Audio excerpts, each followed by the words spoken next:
Okay, so I'm replacing the driver's side window molding on my 2017 F150.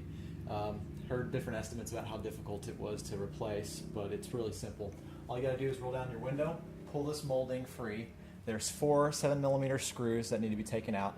And then once you've gotten that, you can just pull it off. There's 4 clips that break off pretty easy that need to be removed. So I'm using a trim removal tool to get those popped out. And then the new piece will simply clip in, and then you'll put the screws back in there and put the molding, and then that's all there is to it. And they go up here. Yep, so the clips clip in right there, and the screws are right down here. The hardest ones to get to is the one down here. Where is it? It's right there. You can see all done. Pretty simple job. Really just once you get those clips free, they're kind of hard to pull out. The old ones break off.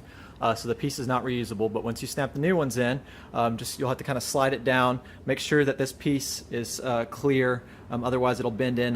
You can kind of see the little fold right there. I fixed it already, but just keep that in mind before you lock it in. If you do lock it in, just pull that piece out. That's what I had to do.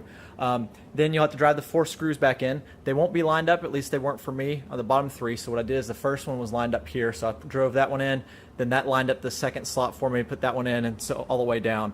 Lastly, once you're putting this trim back on, I think that's actually the hardest part because there's the outside grooves as well as the interior door grooves. So you'll either need to have 2 people kind of guiding it in on both sides, or you'll have to kind of go back and forth between the interior and exterior to get it lined up. But that's all there is to it.